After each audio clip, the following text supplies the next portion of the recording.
Welcome to the 2023 Houston Underwater Film Festival, supported and sponsored by the Houston Underwater Photographic Society. My name is Craig Beasley. Along with my lovely spouse Betsy, I'm co-chair of the festival, and I'll be your MC today. Please take a moment to silence your phone and then settle in to enjoy a taste of what is to come. Our show will begin in a few moments.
Now, on with the show.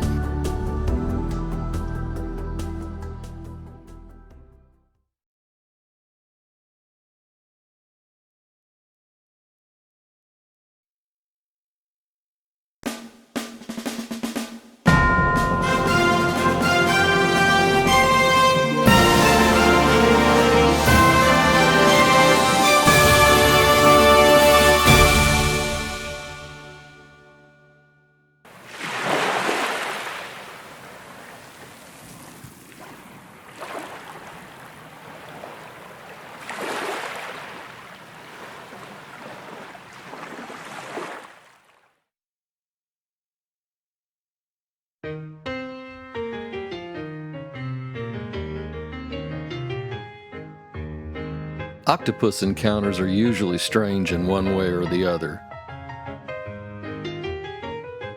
First, you have to find them.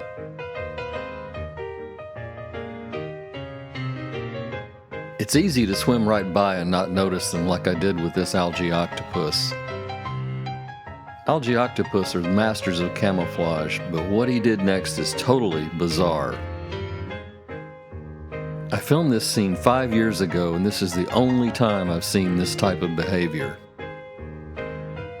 The hide-and-seek behavior at the end is typical of octopuses, and it's what we love about them.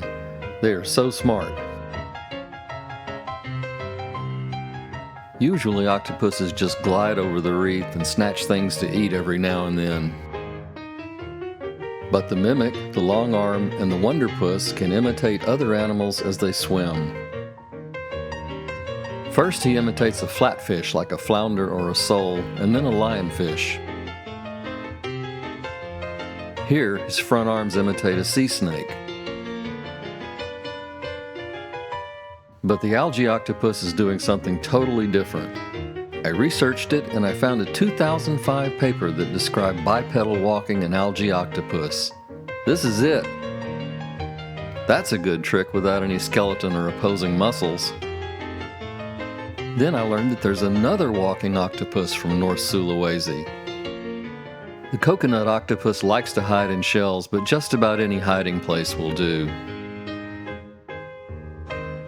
A cigarette box or even clothing with small shells and trash are just fine.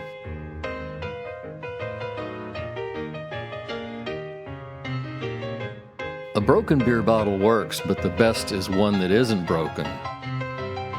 Just the thought of squeezing into that bottle gives me the creeps, but I don't think I've ever seen a happier octopus. The goby doesn't seem too happy about it, but I guess he gets protection. Actually, it seems like they bonded, but maybe I'm just projecting. Researchers say the coconut octopus may be the smartest of the cephalopods. They're known to use tools, and here's an example using a piece of wood for defense.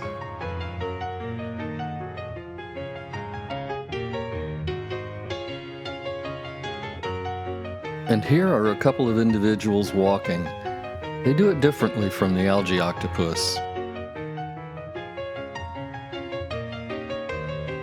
Maybe the most unusual octopus encounter is with the blue-ringed octopus, famous for being one of the most poisonous creatures in the sea.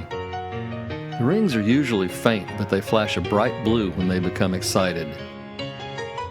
Her camouflage can be quite beautiful and unusual. This is a very unlucky shrimp who's in the wrong place at the wrong time. Unlike other octopuses, she's very aggressive, confident that other animals know that she's dangerous. Now I'm happy to report some new science. Blue-ringed octopuses also walk, and in their own unique way. This is all very entertaining, but we should remember that for the octopus, it's life or death. On a post-pandemic trip to Limbe Strait, we saw a lot of octopus with missing limbs, and nobody seems to know why.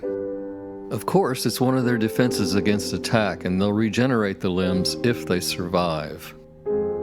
This little guy only has 2 limbs left, but I'm betting he makes it. He seems like a fighter. And finally, another new one for me, a mother wonderpuss with eggs. She seemed vulnerable wandering on the sand, but then we learned that this is normal behavior for the wonderpuss. They carry the eggs until they hatch. By the look of the eggs, it won't be long.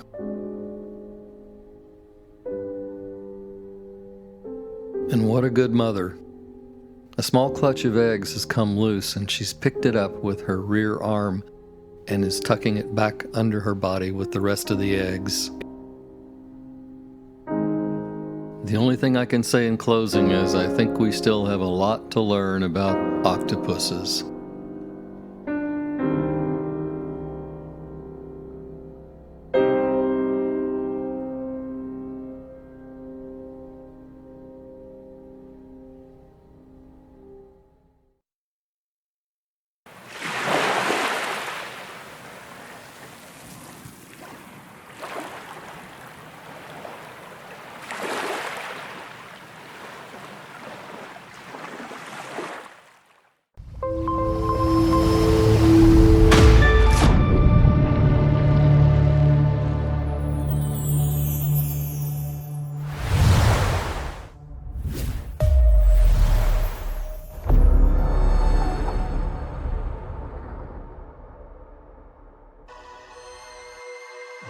The ocean is amazingly diverse.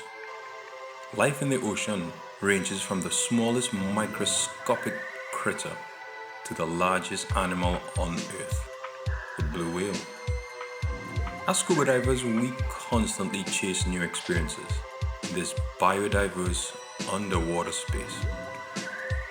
When you think about the ocean, the first hue that comes to mind is blue, right?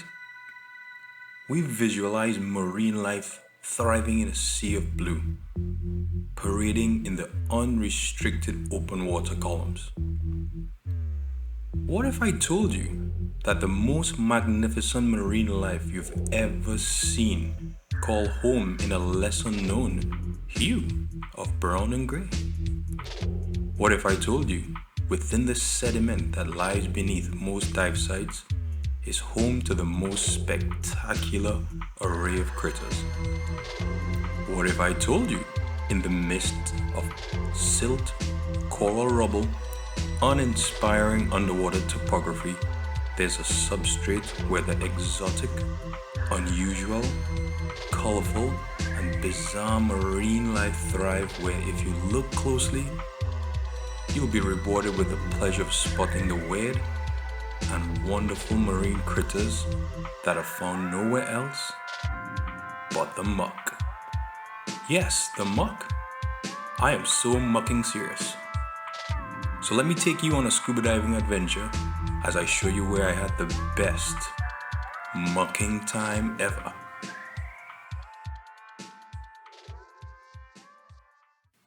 So where did you go mucking, JW? Well, I'm glad you asked. The most popular region in the world for muck diving is Southeast Asia. Take your pick of places. Me, I started alphabetically. So I went to Anilao, which is in the Philippines.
I'm not gonna mucking lie to you.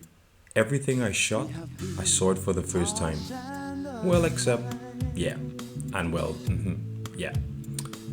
I felt like I was in the underwater Garden of Eden every day. I felt like Sir Walter Wallace on a daily underwater expedition, exploring a place of wonder and mystery. Anilao, thank you.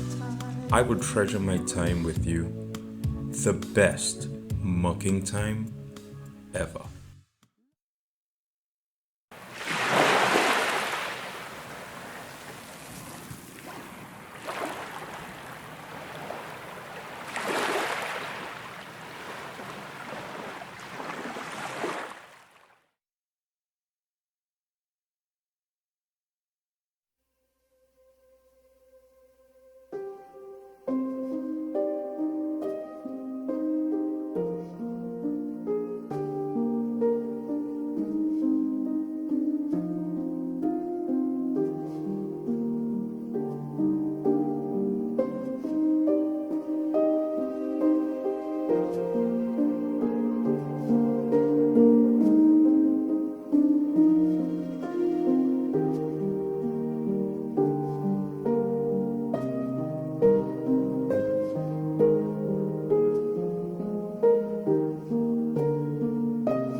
Sometimes survival in the deep depends on simply not being seen.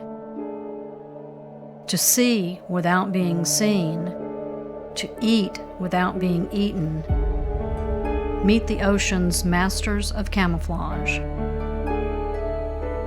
The stonefish is an example of adaptive coloration, and he's the most poisonous fish in the sea. This scorpion fish is difficult to spot, matching the sponge behind him. The spines on his back deliver a painful sting. Seahorses can take on the color and shape of their preferred habitat. The patterns on their skin can be altered as a form of defense. The pygmy seahorse is very famous among photographers because of its small size. It's less than an inch long and extremely difficult to spot, living exclusively on soft corals called gorgonians. Because of its minuscule size and uncanny camouflage, it remained undiscovered until 1969. There are 9 different species.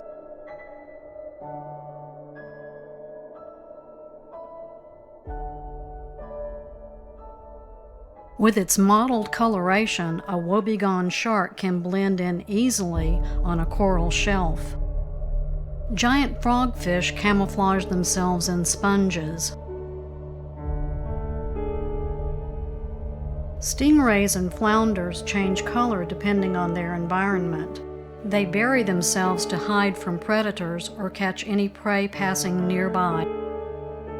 Countershading is common in fish including sharks, dolphins, turtles, and penguins. These animals have dark upper sides to match the ocean depths and light undersides to avoid appearing dark against the bright sea surface.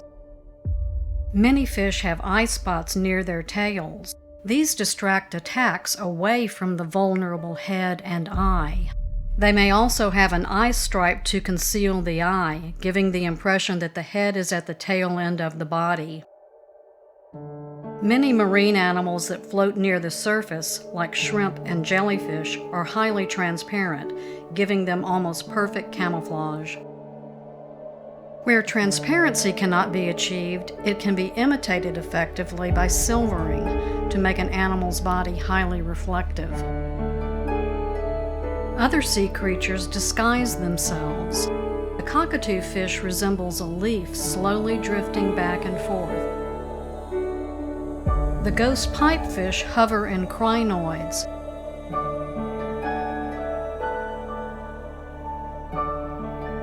Palometa and orangutan crabs disguise themselves as types of algae.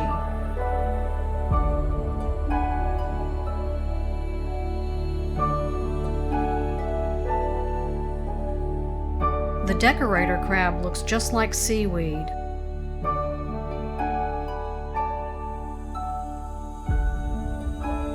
And most interesting of all are the carrier crabs that grab a fire sea urchin and wear it as a hat.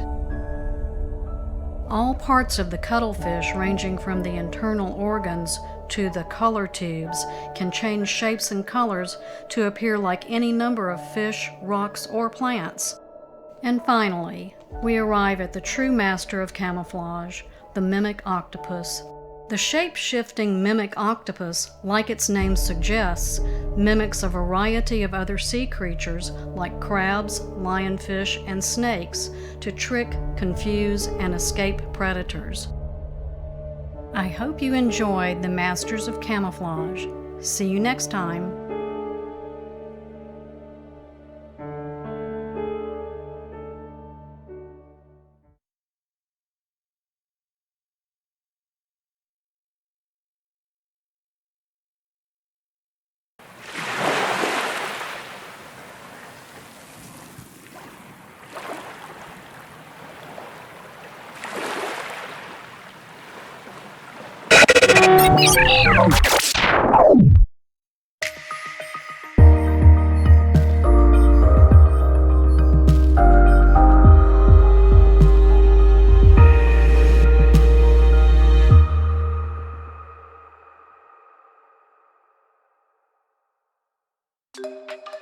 Come with us as we sail from Cabo San Lucas to the Revillagigedo Archipelago, otherwise known as the Socorro Islands.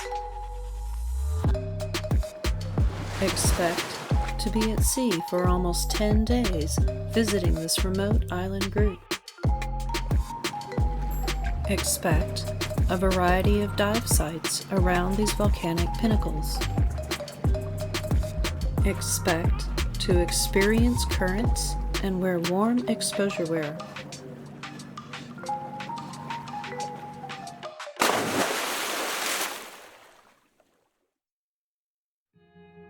Expect to enter an underwater world of wonder.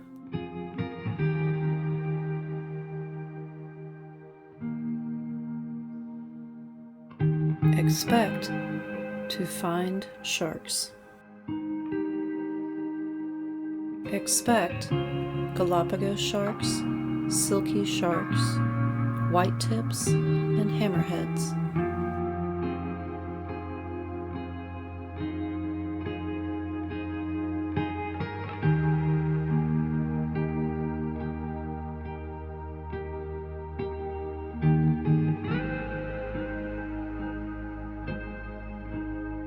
Expect these majestic animals to gracefully circle and glide over the rocks and around you.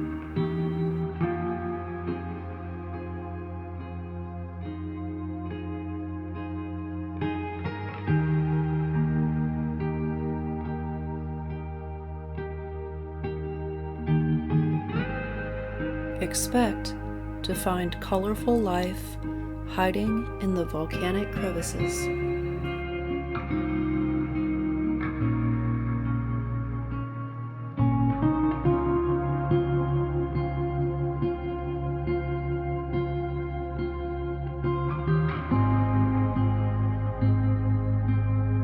Expect to meet giant Pacific manta rays. Their wingspan can reach more than 24 feet across, and they can weigh up to 5,300 pounds. The mantas may swim by to look you in the eye or even play in your bubbles. Expect curious dolphins to approach and invite you to become their dance partner.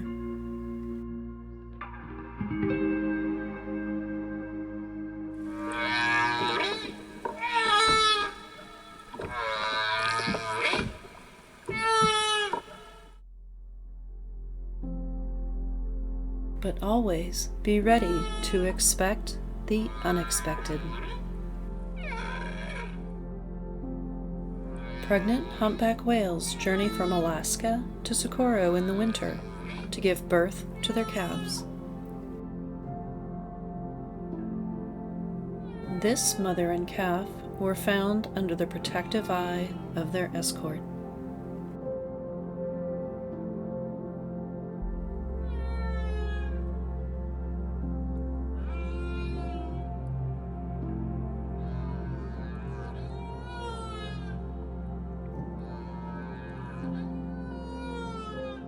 This newborn calf will play and grow to be ready to migrate to the colder waters of the north.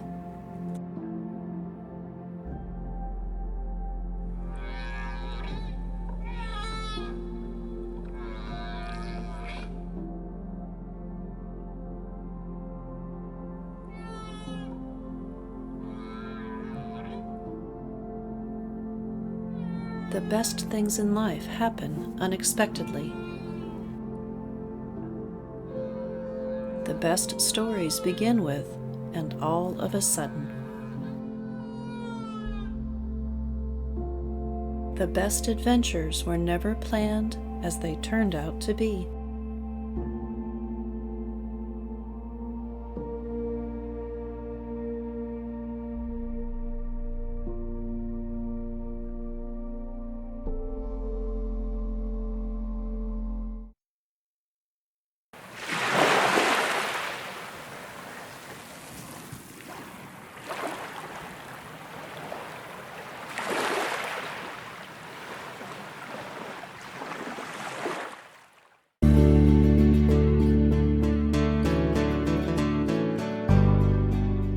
Why, do you suppose, are we so fascinated by nudibranchs?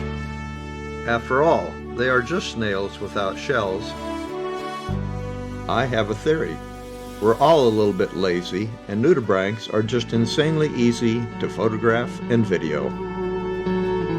But of course, there has to be more than just that. They come in all different colors of the rainbow, and that has to be a lot of the attraction. Purple,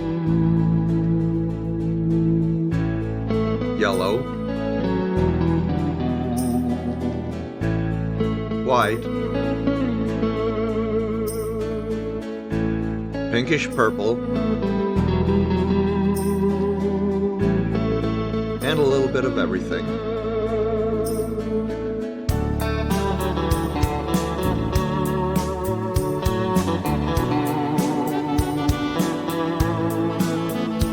The name nudibranch is a mashup of the Latin word nudus, or naked, and the Greek word brachia, or gills.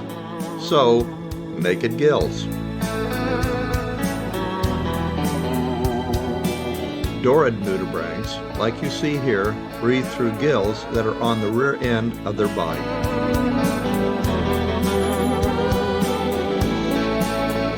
Aeolid nudibranchs breathe through finger-like appendages on their backs. Nudibranchs have several sensory organs. Their eyes are tiny and only capable of making out dark and light.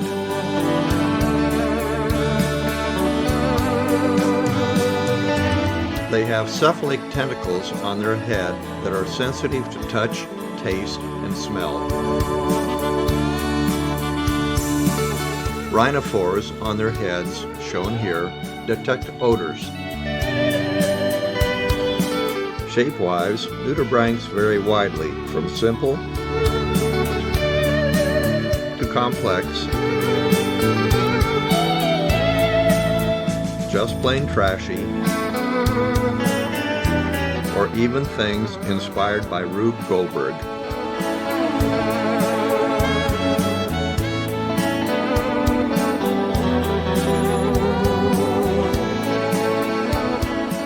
They are sexually hermaphroditic, having both male and female sex organs.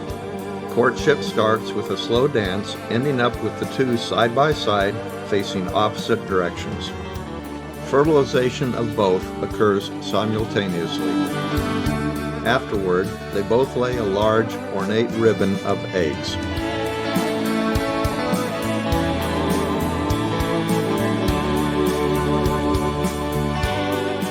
Size is another variable. They can range from rice grain tiny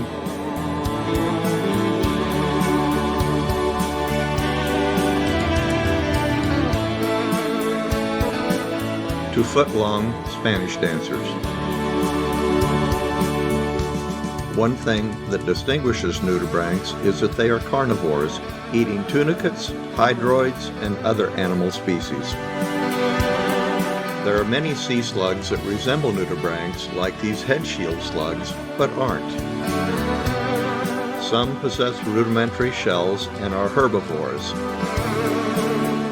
This little guy on the move is a side-gill sea slug. Football-sized pluribranchs are also side-gill sea slugs. Sacoglossans are herbivorous, mostly eating algae.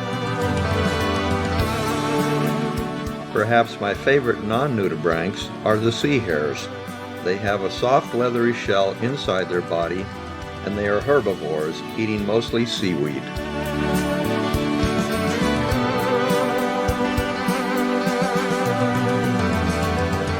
Flatworms bear a passing resemblance to nudibranchs, but they aren't even close from a taxonomy standpoint. But still, they are colorful and pretty cool.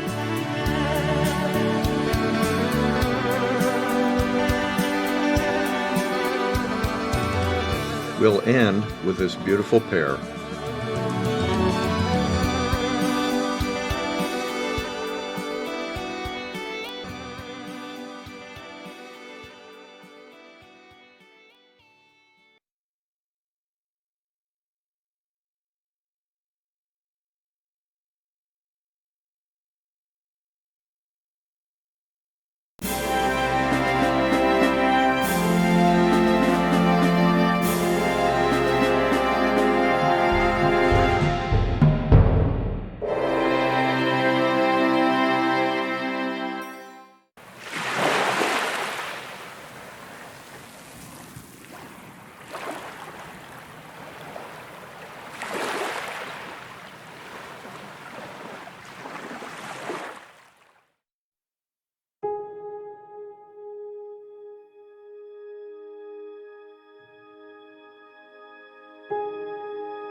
aún te recuerdo, explorando entre mis aguas con tus aletas traviesas. Instantes de descubrimientos, de ilusiones casi perfectas, en las que mi fauna se apresuraba a rondarte para adivinarte más allá de tu ser. Hoy asoman cientos de algas curiosas y bancos de peces empeñados en acercarse a la orilla. Se rumorea que vuelves a vernos y no quieren perderse ese encuentro porque echan de menos tus caricias. Esta vez, deja que sea yo quien lo haga, quien arrulle tus pies descalzos con mi espuma blanca, quien pretendiendo ser tu mar de posibilidades te ayude a percibir la vida sin necesidad de tocarla. Consciente que ahora sean mis mareas las que vayan a tu encuentro y que reclinándote sobre su pecho te adentren en mí, que yo también voy aprendiendo a disfrutarte en la arena, encaramándome como una ola atrevida a tu silueta, estimulando tus brazos, tus piernas, como un soplo de aire fresco acariciando tu piel.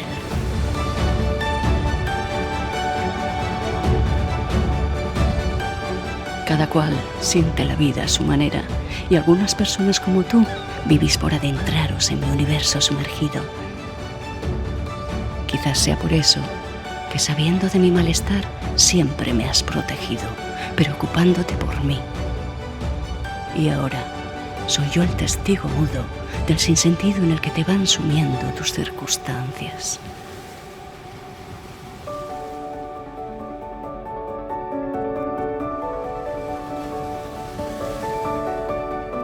Háblame de ti, con esa mirada risueña que dice sin mediar palabra, para que mi esencia pueda transcribir al universo lo que tu sentir me dicta desde sus entrañas, y para que el resto del mundo empatice con lo que te sucede, relegando su desconocimiento, abriendo al fin su mente y sobre todo su corazón.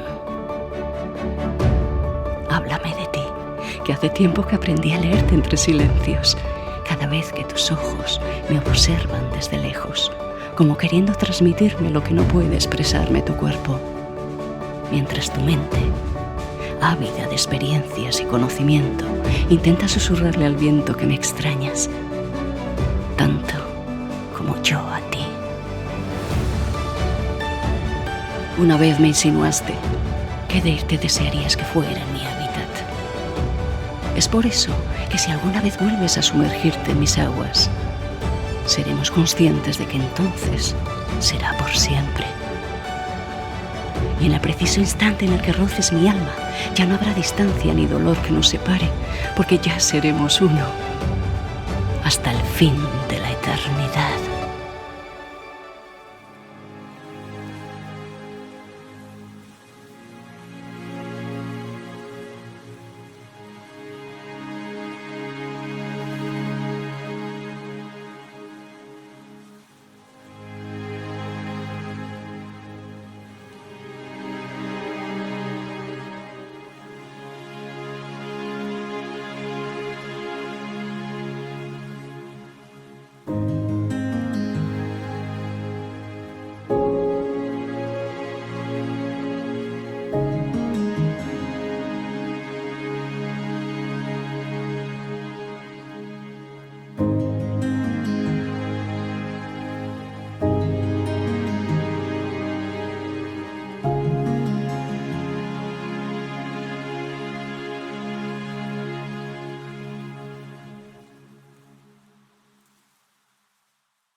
Oki the octopus is one very special little octopus. Oki the octopus is obsessed with crawling on the GoPro. Pulling up, pull it down. The footage from that is absolutely crazy. What he wants to do is grab it and pull it back to his den. So he grabs it and he pulls. I can't believe how strong he is. The stand probably weighs 2 pounds at least. It's pretty heavy. And this little octopus did probably a couple of ounces. Of course, it was not going to go in. The camera itself is just about as big as he is. So funny.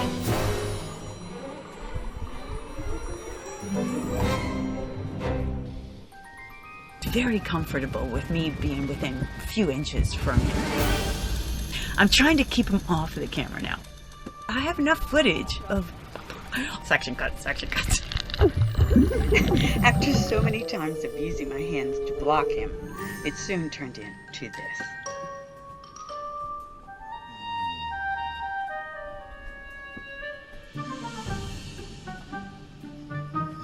It's such a beautiful honor for me, because it really means he trusts me. Like, he is not worried that I'm going to hurt him, and I think he probably figured that out within day one, which is a testament of that amazing intelligence. I don't know if people have that realistic understanding of how unusual it is for a creature in the sea, or any wild animal for that matter, to take to a human like that so quickly, within days. The amazing ability for this octopus to form a social bond with me, it's astounding. But this little guy is certainly special. It's really quite a blessing to experience his little daily life. I spent a lot of time in the water, and I've spent a lot of time with octopus. Every experience seems to build my knowledge and respect for octopus, so that I understand their language and I understand what my boundaries are. Sometimes he'll push me away, and then there are other times that he'll blow out his siphon, and I know that that means leave me alone. When he doesn't want to be interacted with, I respect it. Sometimes I will be in the water for an hour and just waiting for him to be ready. I can tell when he's getting ready to go hunting, because his eyes will change, his coloring changes, and he's ready for action. Every day I think, this is the best experience today.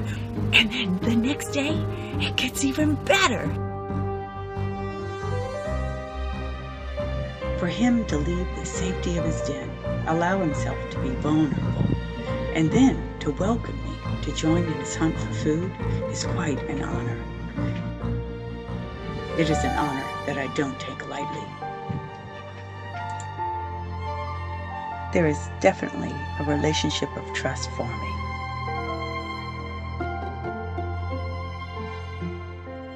Every experience that I have with an octopus, oh, so unique. Every experience is really special to me.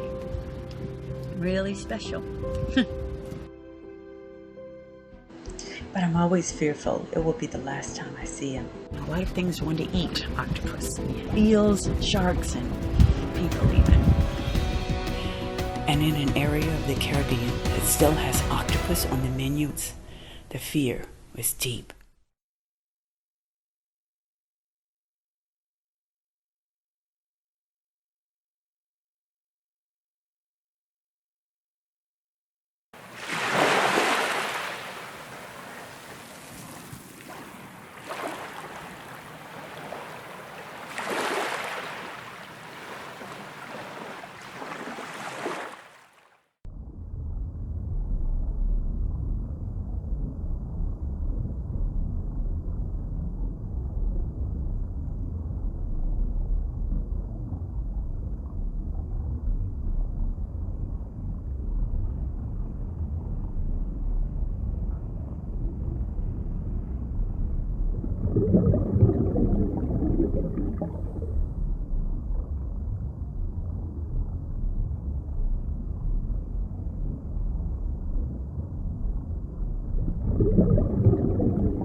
Estimado don Braulio,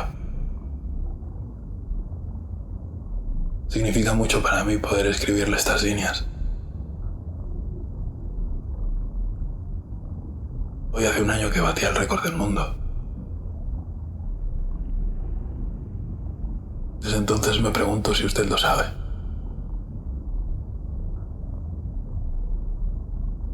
Todos mis sueños se han hecho realidad.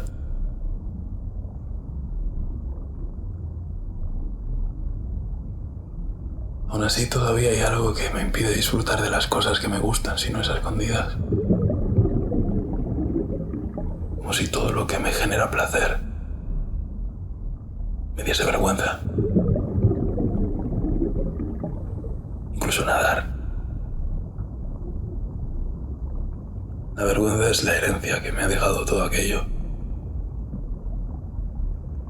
La vergüenza es lo que garantizaba que nunca saliese de la oscuridad.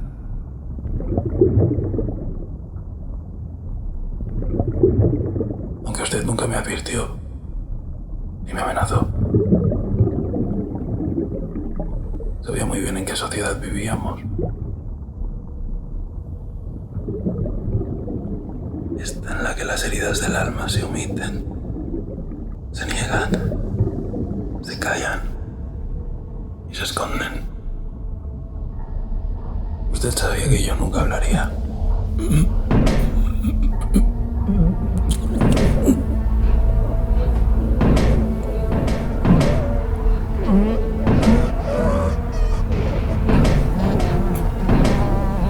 Todavía recuerdo aquella primera vez. Era martes. Y al día siguiente yo ya no quería volver al colegio.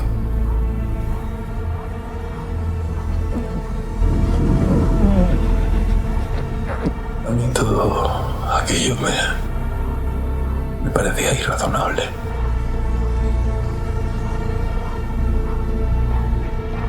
Y sé que solamente hay una manera de perdonar lo que sucedió. Perdonándole a usted. Perdonándome a mí.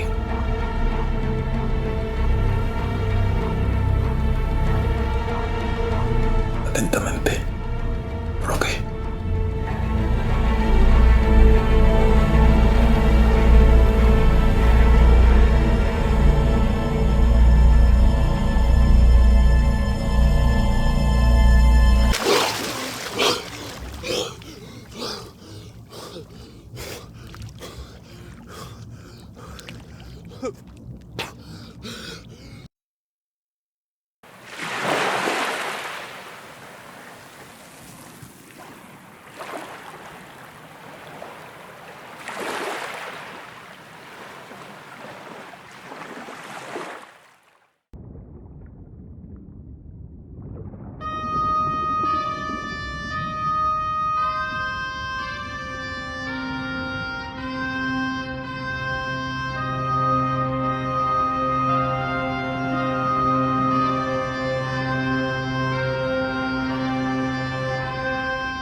long as I could remember, my father was a diver.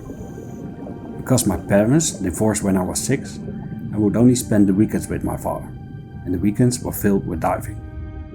Friday evening training with his diving club, and then Saturday and Sunday diving. When I was about 9 years old, my father came home with the standard equipment, which he had acquired from a well-known antique dealer. Together we rebuilt the equipment, and when it was finished, my father frequently went diving with it. I was still too small and would have to wait a few more years to dive with this heavy equipment. I could only proudly watch and hope that one day I would dive in it too.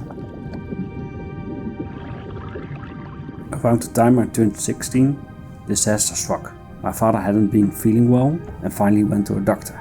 He received the bad news that he had cancer in an advanced stage and that he was terminally ill. Sadly, he passed away shortly afterwards. In addition to the enormous sadness I had, I also immediately learned the hard lessons of life. Based on the good intentions of his girlfriend at the time, my grandparents and my uncle, I accepted their help in settling the estate. Unfortunately, money destroys more than you would like. I was left with one ring, a bracelet and his standard equipment. All his valuables were gone. I looked forward to getting it back in the water and relived the happy times with my dad. But unfortunately, when I went to pick up the diving gear, the most important thing, the helmet, turned out to be gone too. Years passed and I had almost lost my love for diving, but an itch urged me to get the standard set back in the water and I would be the one to dive with it. My search for a diving helmet had begun. After much searching, I found the right helmet and had it sent back to the Netherlands. Not long after, I was busy at work when my phone rang. An unknown number called me.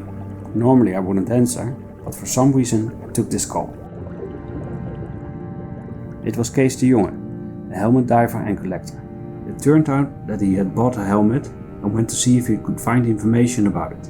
In his search, he happened to contact the dealer who originally sold the helmet to my father. After a long conversation, Kees and I agreed that we would exchange helmets. He would have the helmet I bought and I would have my father's helmet. The helmet had found its way back to me after being missing for 20 years. Kees told me that the Dutch Historical Diving Society were meeting soon to dive and he invited me to join them. 20 years after my father's death, the equipment was complete again and I was the proud diver who was allowed to go into the water with it. I've been regularly diving with Kees and the HDS ever since. In some way, each time I go down, it feels like I'm with my father again. Daddy, if you're watching, I'm teaching my son to dive now. As soon as he can and wants to, he will wear your suit and we dive together. Something we never had the chance to do.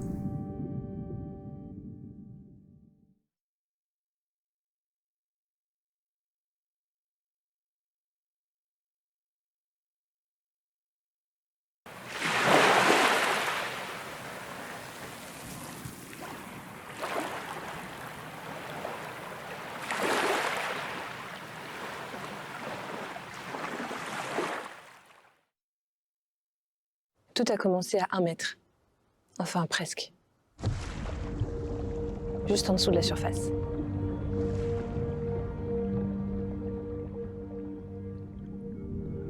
Ce monde qui l'a toujours fasciné, il allait passer sa vie à le conquérir.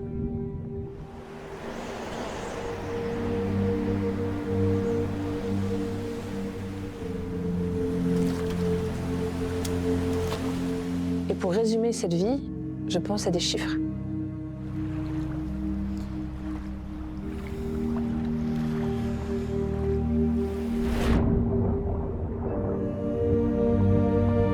Je pense à des profondeurs, plus exactement. 10 mètres, ses premières apnées, les petites et les grandes découvertes,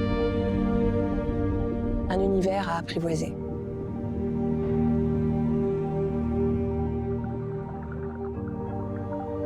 À 20 mètres, il pouvait devenir invisible et passait des heures à chasser.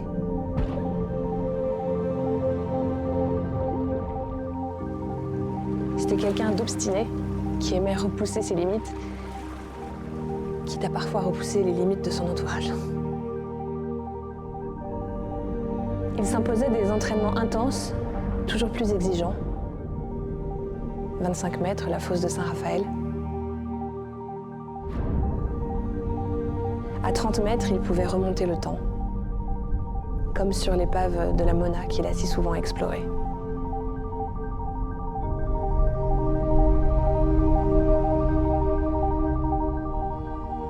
Et puis, 13 mètres. C'est sûr, il s'est passé quelque chose.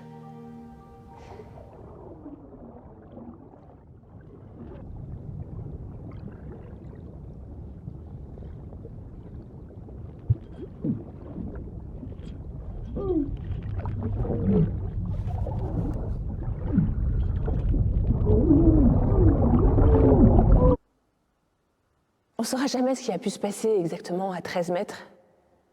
Il emporte avec lui son secret. Un de plus.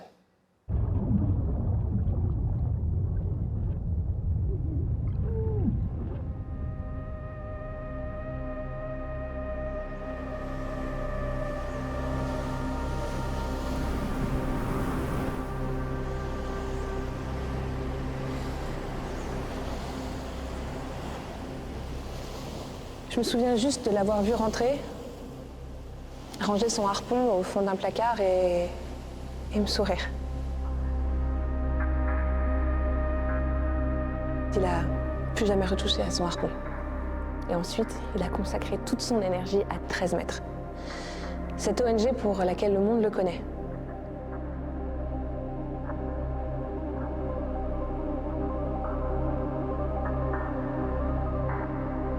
Alors pourquoi 13 mètres? Est-ce qu'il a eu là-bas une prise de conscience?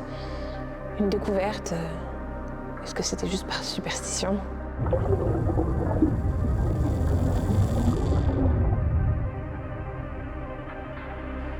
Peut-être un peu tout ça à la fois.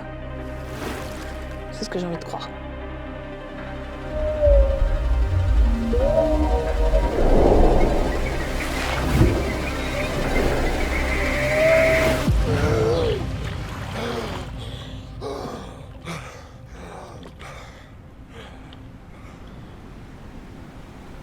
Ce qui est sûr,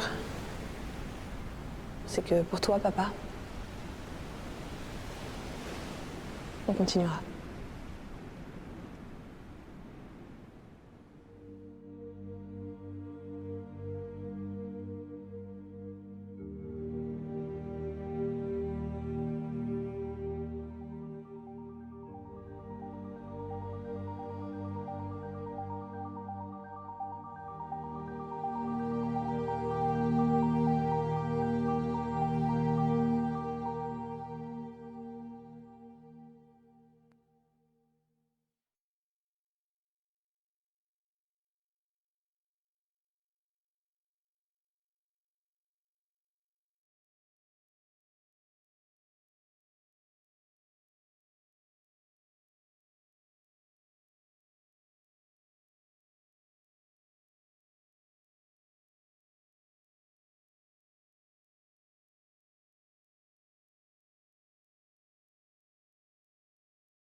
Quand un jour, parce que je pense que ça arrive à tout enfant, on dit qu'est-ce que tu veux faire plus tard? Moi, ma réponse a été je veux être vétérinaire pour baleines. Il y avait un peu cette sorte de fascination par rapport à ces animaux marins, derrière la volonté de les soigner ou de leur faire du bien. C'était la volonté d'aller les approcher, les rencontrer, les voir, les toucher. Et ça, c'est vraiment quelque chose qui est resté pour moi dans mon imaginaire, mais voilà, avec cette sorte de distance, en me disant, bon, c'est quelque chose de magique et de magnifique, mais je ne pourrai jamais y accéder. Il y a 2 ans, quand j'ai fait mes examens, la personne qui a fait les examens m'a dit, dans 5 ans, vous êtes aveugle. Et ça m'a beaucoup choqué sur le moment, évidemment. Et je suis rentré chez moi en me disant, moi qui suis très visuel, s'il me reste vraiment 5 ans à voir, qu'est-ce que j'ai envie de voir, en fait, voilà. Quelles sont les images que j'ai envie d'imprimer sur ma rétine, mais dans mon cerveau, dans ma mémoire, que je ne veux pas avoir le regret de n'avoir pas vu.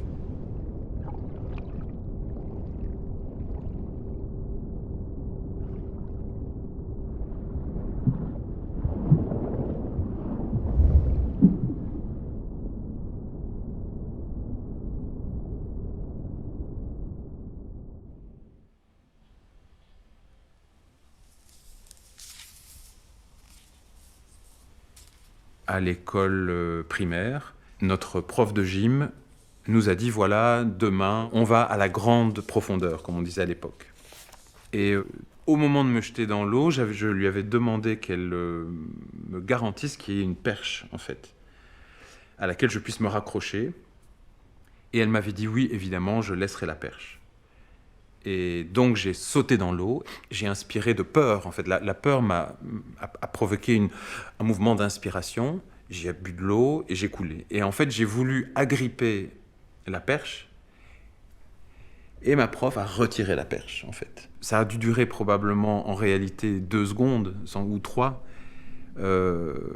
Mais dans mon souvenir, c'est une éternité, quoi. Je vois vraiment, centimètre par centimètre, je me vois descendre et je vois la surface qui s'éloigne, la sensation de douleur dans les sinus et l'odeur du chlore, et surtout le son des enfants, parce que forcément, on était dans une piscine où il y avait, je sais pas, peut-être 300 enfants, je sais pas, avec les rires des enfants, et donc un univers sonore très bruyant que j'ai associé à cette douleur et au fait de « je vais mourir ». Entre les 8 ans, effectivement, et le moment où je suis allé vers l'apnée, je nageais la brasse, tête hors de l'eau, surtout pas regarder ce qu'il y a en dessous. C'est même pas que je pouvais pas plonger la tête dans l'eau, c'est que je pouvais pas voir, je pouvais surtout ne pas regarder, voilà. Et si je voyais une ombre passer, c'était l'horreur, je paniquais complètement, même si c'était mon ombre.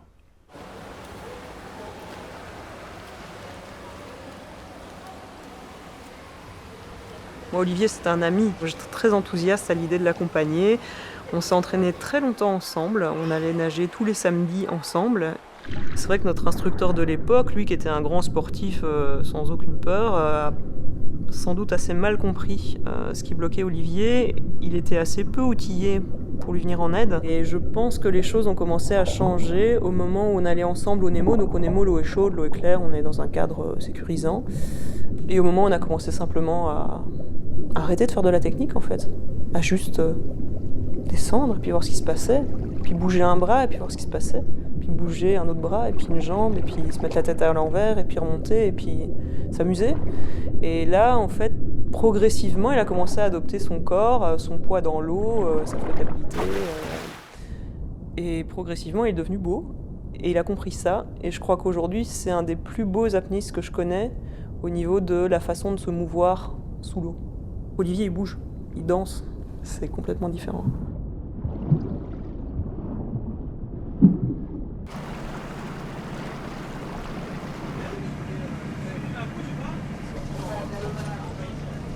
Essayez de trouver le point correct pour être confortable au fond et confortable en surface. Quand vous êtes fatigué d'être sur le ventre, que les jambes sont un peu chargées en acide lactique, vous avez 2 solutions. Vous utilisez les bras, vous crawlez pour vous aider, ou alors vous vous mettez simplement sur le dos et vous palmez sur le dos et c'est hyper relaxant.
Pendant des années, la surface de l'eau, elle a été une sorte de surface opaque.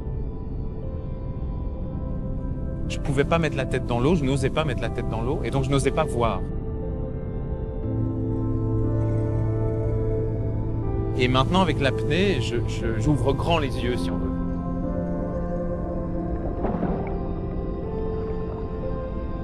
Je me forge un ensemble de souvenirs qui, quand je deviendrai aveugle, si ça se passe, dans lequel je pourrais aller puiser, en quelque sorte. Et je pense que ce que je vois sous la mer en fait partie. Il y a quand même des choses que je vois là qui me fascinent et qui provoquent une telle jouissance que je ne veux pas m'en priver.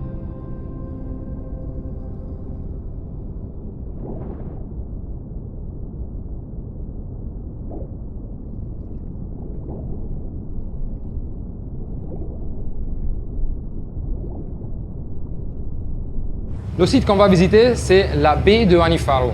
Imaginez-vous 200 individus de 3 mètres de large concentrés dans une baie de cette taille. Okay? Ça n'existe pas nulle part dans le monde. Donc l'entrée n'est pas permise par la bouche de la baie, parce que c'est là où les mantas vont rentrer aussi. Donc nous, on doit rentrer par ici, par le lagon, et arriver dans l'endroit sableux.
Magnifique.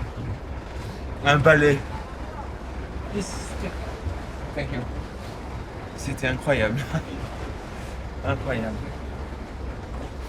Mais là maintenant c'est un peu trop de monde. Et pas toujours le respect des animaux. C'est assez impressionnant comme elle cherche le contact. On a l'impression que plus on est présent, plus elle cherche à interagir.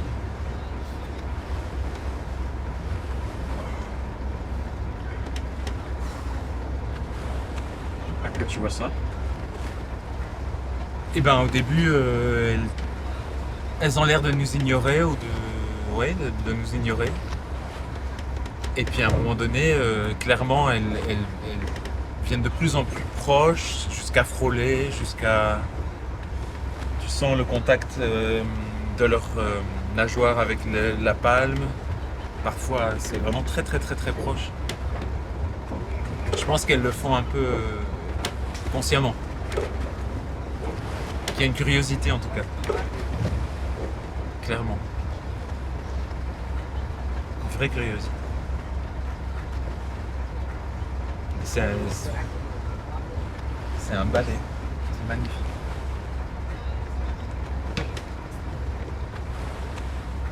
Et c'est difficile de résister à la tentation de les toucher.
ce voyage, j'ai un peu l'impression que c'est le premier voyage dont je profite complètement. C'est un peu un couronnement de ces 9 ans, voilà. Ça fait 9 ans, je pense, que je cherche ça, en fait. Ça fait 9 ans que les 2 premières années ont été très difficiles. J'ai été en pleurs plein de fois dans les cours parce que c'était très, très difficile pour moi. Mais il y avait une petite voix à l'intérieur qui me disait un jour, il y aura ça, voilà. Et puis c'est là. Donc, ouais, c'est... Et je dois beaucoup à Marie, hein, quand même. Parce que je suis pas j'ai pas été un cas facile, je pense, comme élève, quoi. Enfin, j'étais un élève... C'est pas elle qui a été ma première enseignante, mais elle m'a vu depuis les débuts, elle m'a vu en pleurs, elle m'a vu dans des crises de larmes, dans des crises de panique. Et puis, elle m'a quand même accompagné beaucoup autour du plaisir, autour de la relaxation, de la détente, de ne pas chercher la performance, mais d'accepter les limites. Et les limites, elles voyagent d'elles-mêmes, en fait. Il n'y a pas toujours à vouloir volontairement repousser une limite. À un moment donné, pouf, ça s'éloigne. Et on découvre de nouveaux espaces, quoi. C'est une belle expérience. Ouais. Voilà.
Why plastics are so bad is they float, they also are very lightweight, they also, if they've been in the ocean too long, they start to smell like seafood, so the animals eat them, and they also last almost forever. And on top of that, they're made out of oil.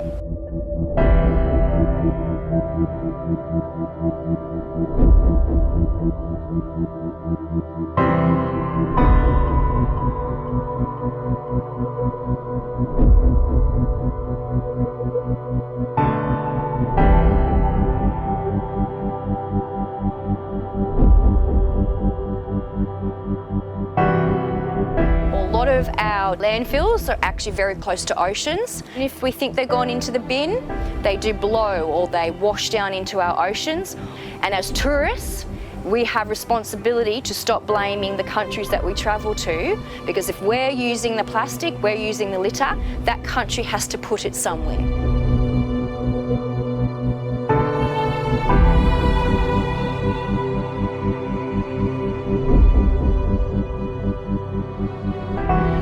We can do things right now, right today, that stops our single-use plastics that getting into our ocean. If we can use reusable items or single-use items that actually compost, that is our best option that we can do right now.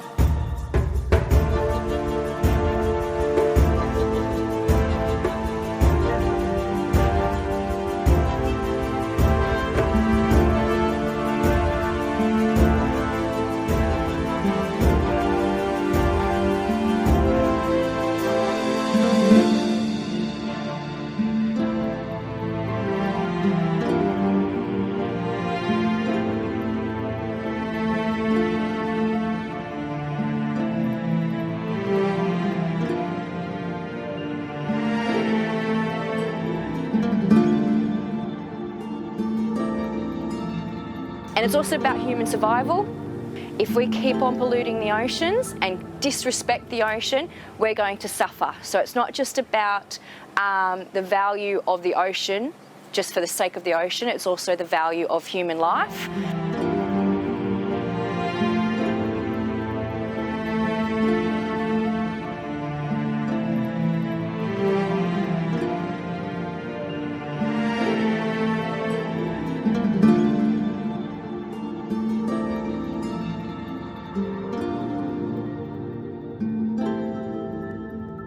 We are finding that there are plastics in our food.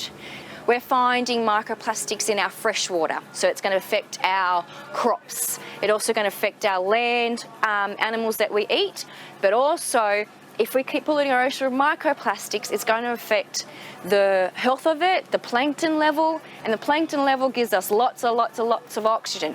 So it doesn't matter whether you eat seafood or not, we all breathe in oxygen, so we need healthy oceans.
小时候，我从学校的课本中得知，我们生活在一个蔚蓝的星球上，蓝天、飞鸟、大地、走兽，它们给这个星球带来了无限生机。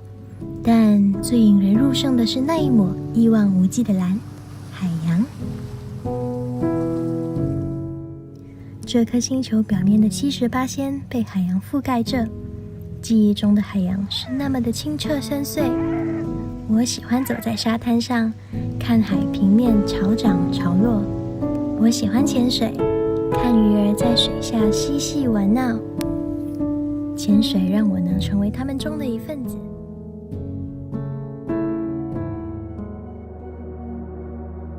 可近年来，随着渔业和工业的发展，成千上万的垃圾被倒入大海里，这是我们对它做过最糟的事情。在海面上漂浮着一些破坏者，它们质量轻、体积小、它们没有头脑，没有生命，却可以随着洋流传播数百千米，历经千年也不降解，给这片清澈的海洋蒙上了阴影。在洋流的作用下，成为海洋哺乳动物的死亡陷阱，一点一点吞噬着水中生物的生存环境。塑料袋吸引着鱼类，将其食入体中。每年有数以万计的鱼类死于其手。海洋垃圾正迅速成为海底生物的威胁。我们的蓝色家园正在经历着前所未有的挑战。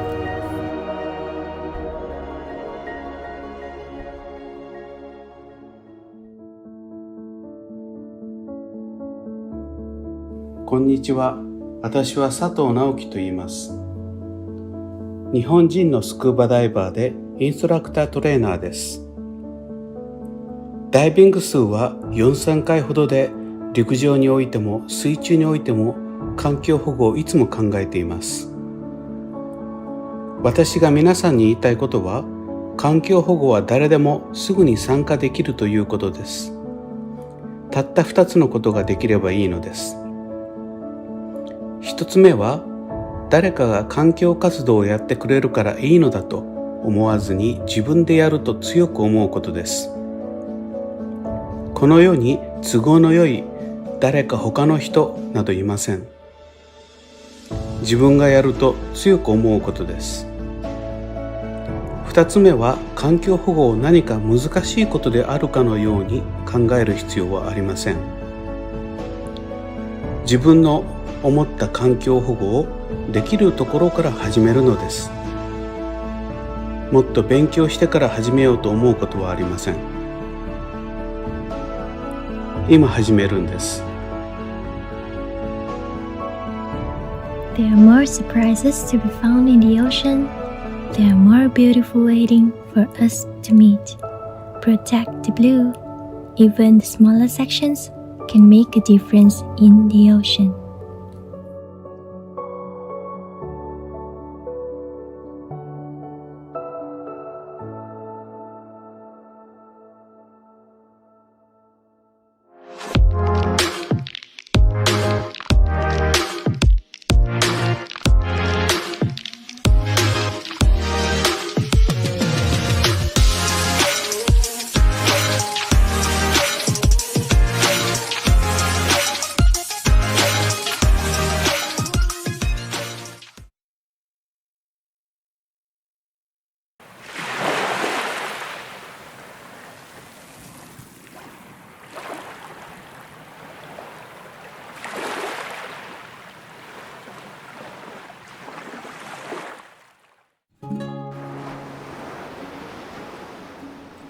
A group of islands float in the Pacific Ocean. Hawaii. Here, Laniakea Beach, on Oahu's north shore, is also known as Turtle Beach because many Hawaiian green sea turtles call it home. Since ancient times, the green sea turtles, or honu in Hawaiian, are believed to be sacred creatures and a symbol of longevity, safety, and mana, a spiritual energy in Hawaiian culture and mythology. For some families, the honu is a spiritual guardian that offers lifelong protection and guidance. Not only have the honu been embraced by Hawaiian culture, they have a special place in the hearts of the Hawaiian people. These turtles are not just swimming aimlessly. They continue to come to the shallows because there is a vital food source here. It's limu. Limu is a Polynesian term for edible plants living around water such as seaweed and algae. The waves in the shallows are very rough. But these turtles are expert surfers. Controlling their bodies while they graze.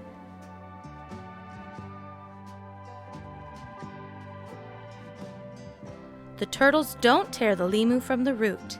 Instead, they graze, cropping the young regrowth and allowing the blades to keep growing. Limu is vital to their diet and allows the turtles to yield an important energy source, volatile fatty acid, and have access to high digestible cell content.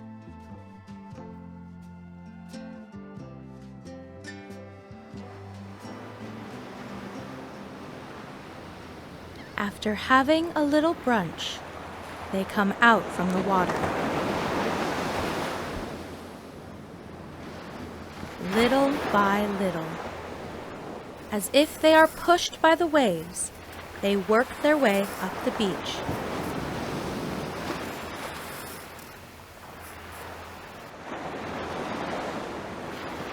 Now it's nap time.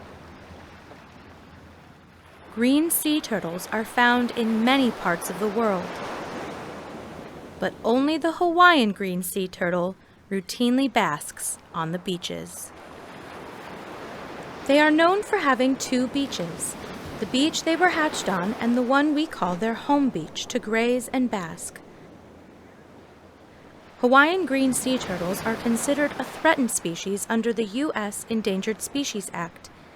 At Laniakea, one threat that Honu face is disturbance from humans.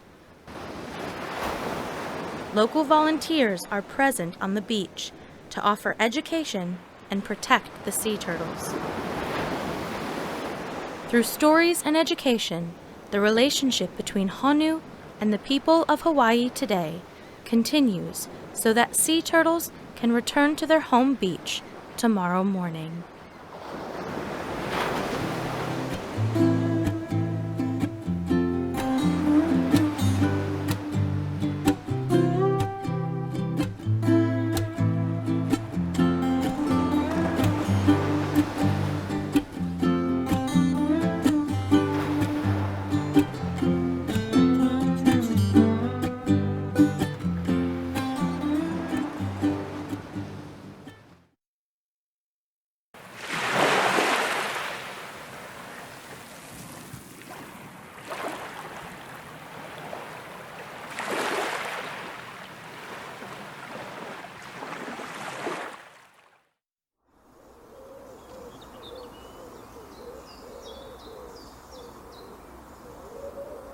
Rivers are not just flowing water, they are living arteries, fragile yet vital ecosystems that support a vast amount of aquatic life.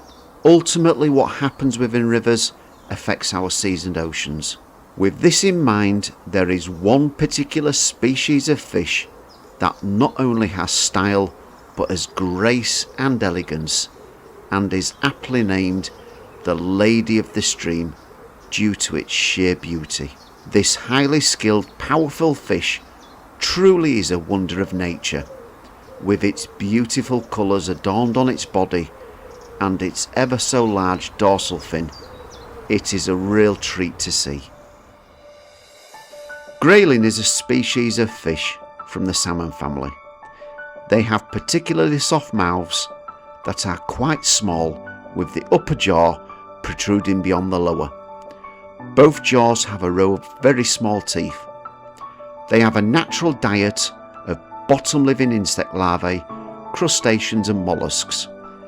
But during spring and throughout the summer and early autumn, they are regularly seen plucking insects off the water's surface during a hatch.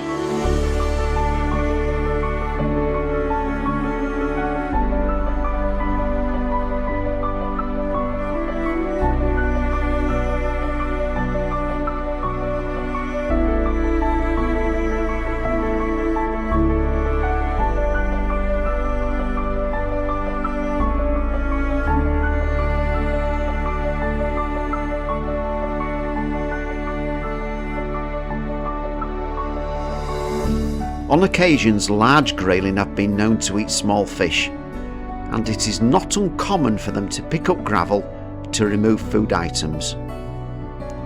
Grayling like nothing more than to sit in the full flow of the river, waiting for a free meal to come downstream. Grayling also have amazing eyesight. The eye is large, with a golden iris and a pear-shaped pupil. And this eyesight is used with pinpoint accuracy as they intercept food travelling down the river. Grayling are susceptible to pollution due to having small livers, and the effects of river pollution has had an impact on their numbers compared to 30 years ago.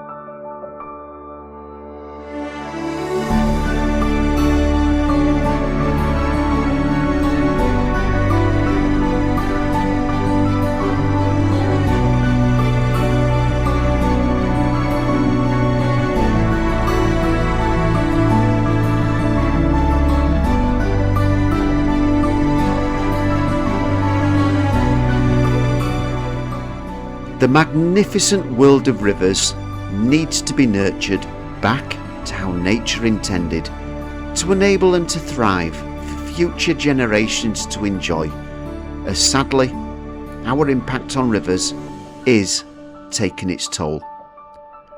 Rivers need to be looked upon as vital and precious ecosystems. After all, water is the essence of life.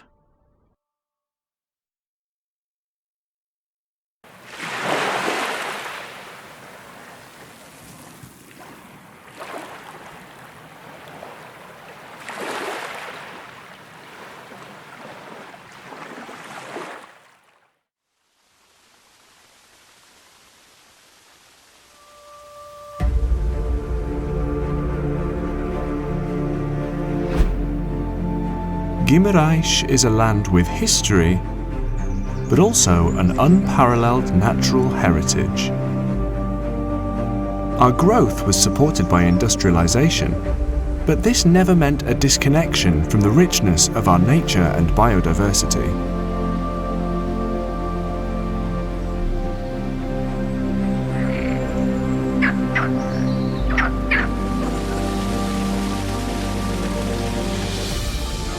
The birthplace of Portugal is also the birthplace of countless species, spread across the most varied habitats, each with its own characteristics, making Guimarães a place worth knowing for its nature. This is what makes us different, authentic, spontaneous, the fauna that sets us free, the flora that welcomes us, the nature that gives us shelter.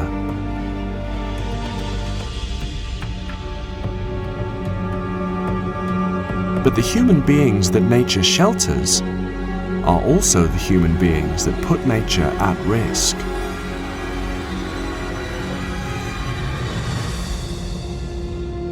As a result of what we often are and do, oceans are now home to more than 150 million tons of plastic waste that threaten our species, our shelter. In 2050, if we do nothing to change, this plastic waste will take the place of thousands of marine species. But the changes start here, in our habitats, in our attitudes. From cities to the world, from rivers to the oceans. It's time to invert things. It is time for us to take pride in being the birthplace of a natural heritage. The birthplace of a species that chose us as a refuge, and of a natural world that wins our hearts.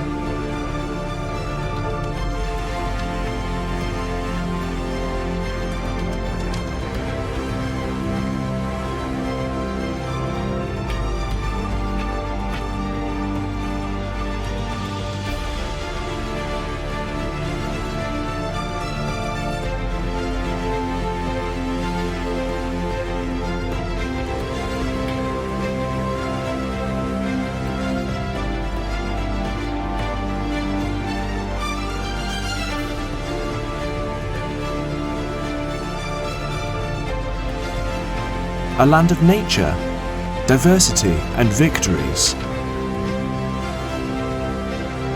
And the most important victory is yet to come.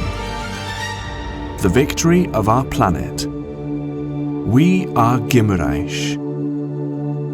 We are nature's territory.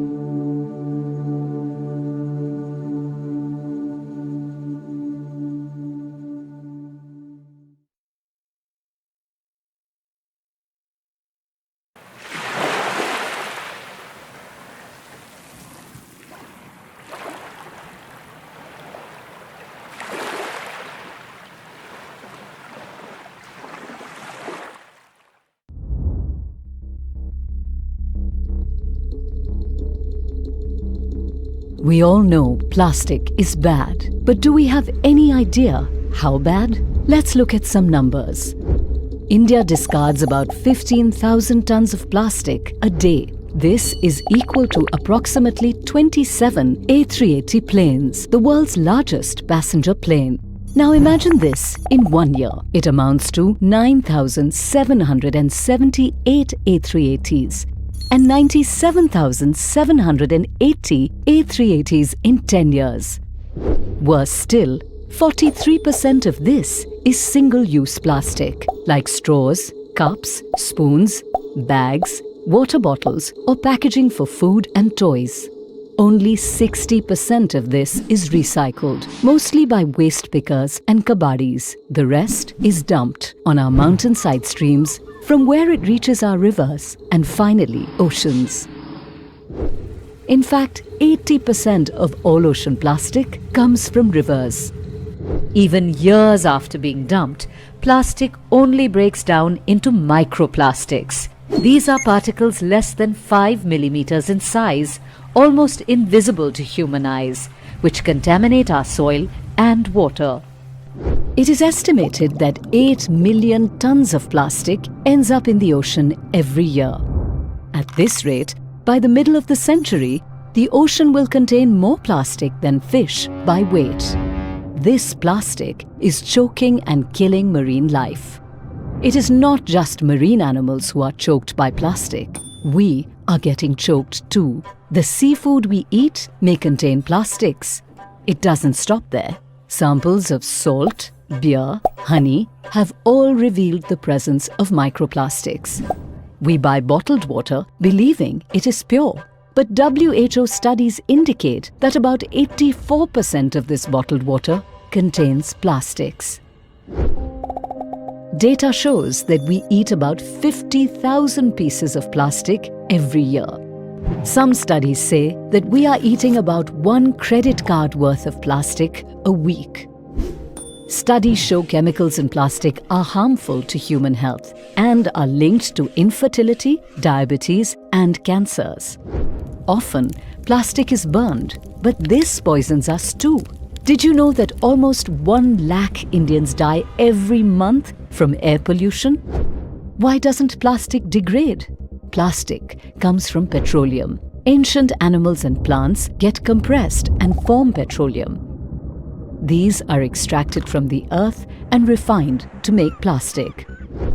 When heated up in the presence of a catalyst, the individual chemical units link together to form extremely strong carbon-carbon bonds with additives. This makes them useful to us, but they become pretty impossible to break down. The question then is, what can we do? Many people say, recycle more. But plastics can only be recycled 3 to 4 times. After that, they become trash.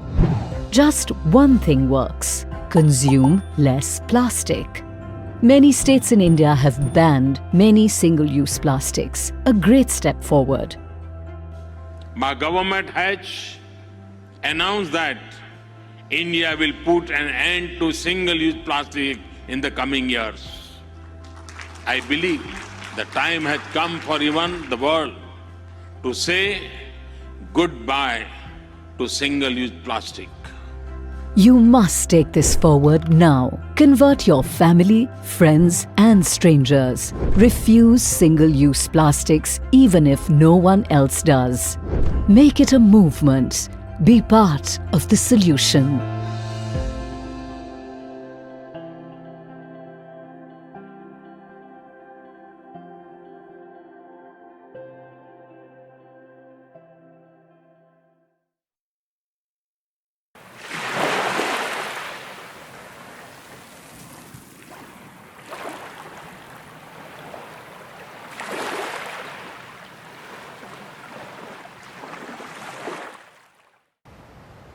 In Pescadero Bay, Valerie, Kelly and their collaborators are preparing for the coral spawning.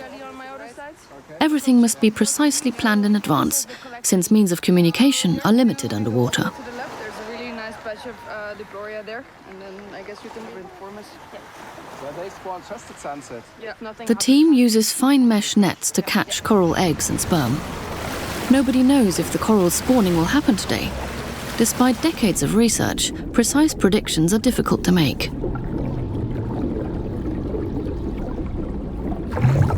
The team has already spent several nights in the water without success. But today, a glimmer of hope. Butterfly fish are circling the brain coral, an initial indication. Coral eggs are protein-rich superfood. For countless species, the coral spawn is a feast. Scientists do not yet understand how butterfly fish know about the mating event in advance and congregate on time.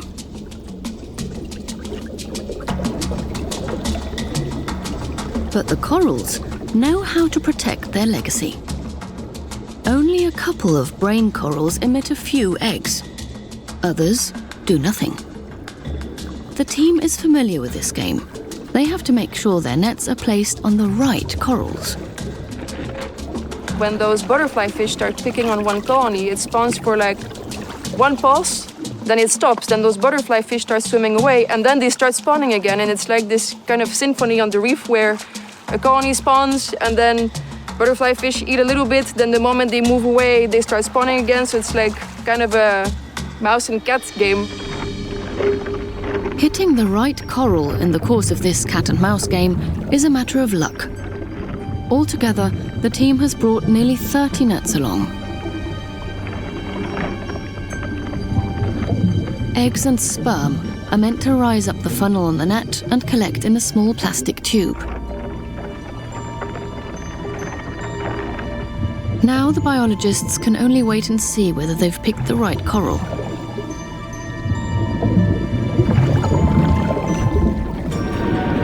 The hungry reef denizens are also lurking nearby. One by one, the researchers are forced to resurface. After an hour underwater, their oxygen tanks are nearly empty, and so are the plastic tubes. Sometimes disappointment is part of a coral researcher's daily work.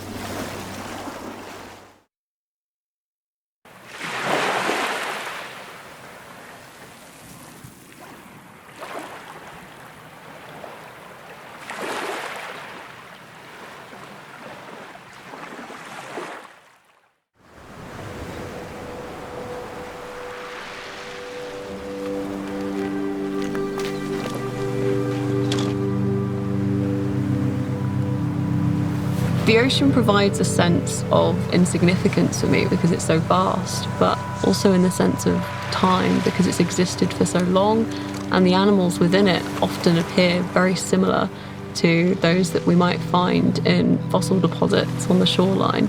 And you can go diving just off where you found a fossil of something and see that it exists today in a very similar form, and I think that's very humbling.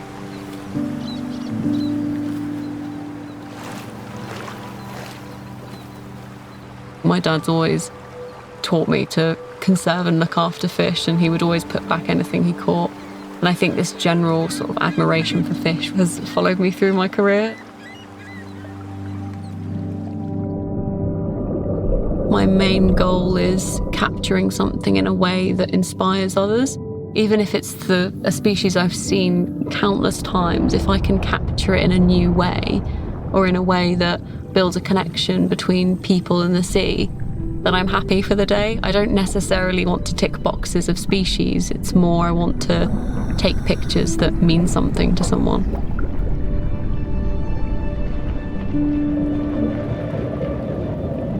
Seagrass is, from a diver's perspective, it's beautiful. It's in shallow water, there's lots of available light, and it's just a very scenic environment to be in. But from a more materialistic sense, it also provides us with a lot of valuable services. whether it be helping to bind sediment through its root systems or acting as a nursery for important commercial species like cod. There's so many different things it offers us, as well as just being very beautiful. Visibility can be questionable sometimes, but it's often a product of just how vastly productive things are, especially in the springtime when we have May bloom. From that comes a diversity of different life forms, whether it be large whales or dolphins or smaller filter feeders. It really does support a vast amount of life. Particularly for the UK, we face an issue in that the general public vastly underestimate the colour, the beauty and the diversity of marine life. And actually, if you are willing to get a little bit chilly and get some time, you can find amazing diversity of colour, shapes and sizes of marine life. And often it's not far from shore at all. I don't think I've ever done a dive and not seen some form of human impact, unfortunately. Whether it's on a very micro scale and small bits of plastic that are sort of assorted throughout the gravel or sediment that we're diving in, or larger discarded lobster pots, crab pots, things like that. It's unfortunately just part of being in a marine environment now, is viewing the impact that humans have had. As part of the wonder of diving is that you're getting to experience this almost alien realm. So when you see such abundant evidence of it being impacted by humans, it's heartbreaking, and sometimes you see it in quite direct ways, whether it's animals entrapped or showing signs of damage because they're still carrying around bits of line, or it's variable, but it's evident no matter where you go.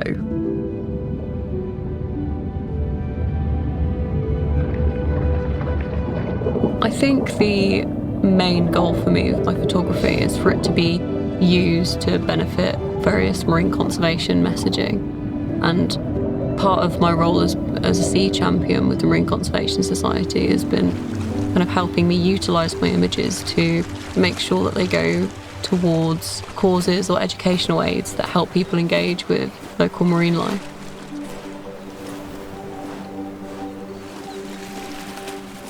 What our grandparents would remember of the ocean is much more rich and vibrant than what our children might remember, and their changes throughout their lifetime. This idea that one person can't make a difference is very damaging, because a lot of people feel they can't make a difference and then nothing changes, but there is a lot that we can do as individuals.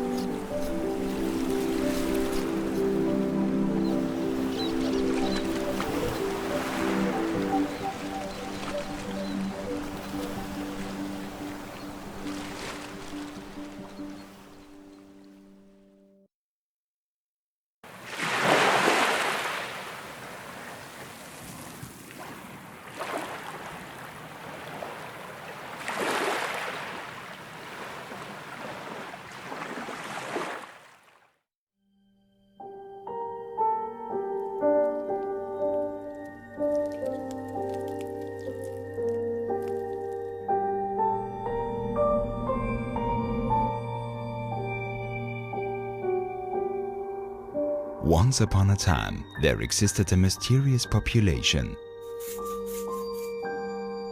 They lived peacefully and were hidden in the ocean depths, on the other side of a blue planet. They looked like creatures from another world.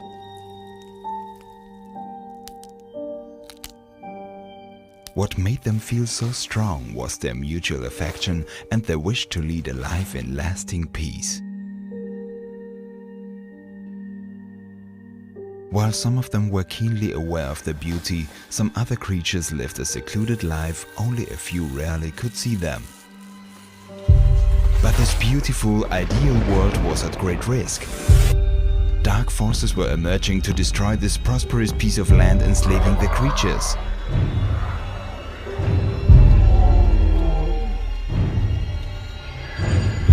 But these enemies were powerful, armored, and armed to the teeth.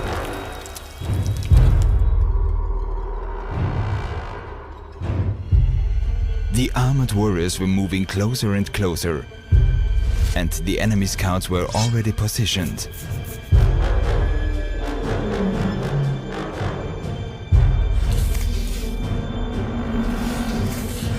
It would appear to be an inevitable fight.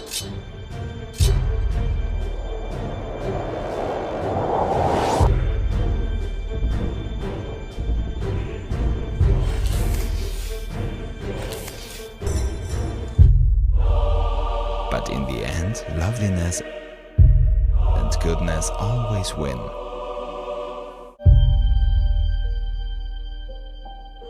If human beings do not exterminate all these wonderful creatures, they will survive and continue to live happily ever after in the depth of a blue planet.